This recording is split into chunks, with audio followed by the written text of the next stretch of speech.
আমাদেরও এছাড়াও এখানে 300 যারা সিটের সব রেডি, কিন্তু আমাদেরকে জেনেছি নাকি ইলেকশন করতে দেবে না। তা আওয়ামী লীগকে ইলেকশন করতে না দিলে ইলেকশন কে করে সেটা দেখা হবে। আওয়ামী লীগ ইলেকশন বাদ অলরেডি দিয়ে ইলেকশন করলে সেই ইলেকশন যারা করবে তারা টিকিতে কারণ দর্শক, দেশ পূর্বার দূরে কিংবা কাছে যারা এই মুহূর্তে দেখছেন, আশা করি সবাই ভালোই আছেন। দর্শক, এই মুহূর্তে পাওয়া খুবই গুরুত্বপূর্ণ একটি ভিডিও আপনারা দেখতে চলেছেন। দর্শক, টাইটেল থাম্বনেলের শিরোনাম দেখেই আপনারা বুঝতে পেরে গেছেন আসলে ভিডিওটি ঠিক কত গুরুত্বপূর্ণ।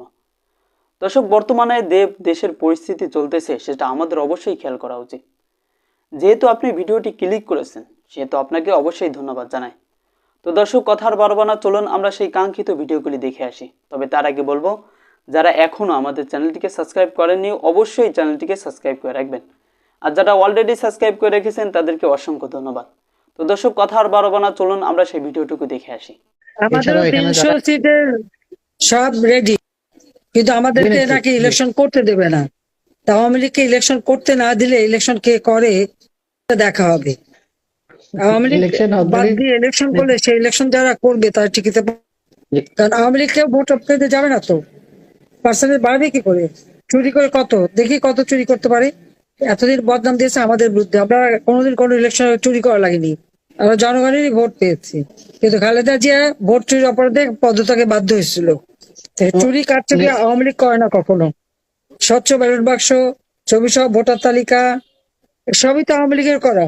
নির্বাচনের ক্ষেত্রে জনগণের ভোটে নিশ্চয়তা দিতে যে সমস্ত সংস্কার সব কিন্তু আমাদেরই করা। আইন করে দিয়েছিলাম যাতে নির্বাচন কমিশন নির্বাচিত হয়। আওয়ামী লীগের সকল নেতা কর্মীকে আজকে জেগে উঠতে হবে, যার যা কিছু আছে তাই নিয়ে প্রতিবাদ করতে হবে, রুখে দাঁড়াতে হবে। জনগণ আমাদের সাথে আছে, আর জনগণের শক্তিতে আমরা বিশ্বাস করি। আমাদের শক্তি বন্দুকের নল না, আমাদের শক্তি বাংলাদেশের জনগণ। সবাই ভালো থাকেন, সুস্থ থাকেন। খোদা হাফেজ। জয় বাংলা, জয় বঙ্গবন্ধু, বাংলাদেশ চিরজীবী হোক।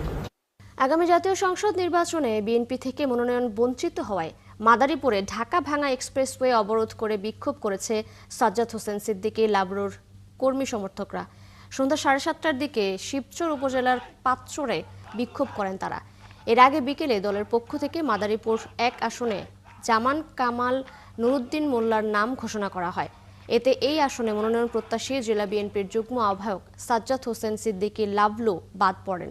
এরই প্রতিবাদে লাবলুর কর্মী সমর্থকরা ঢাকা ভাঙা এক্সপ্রেসওয়ের শিবচর উপজেলার পাঁচচরে সড়কে টায়ার জ্বালিয়ে অবরোধ করেন।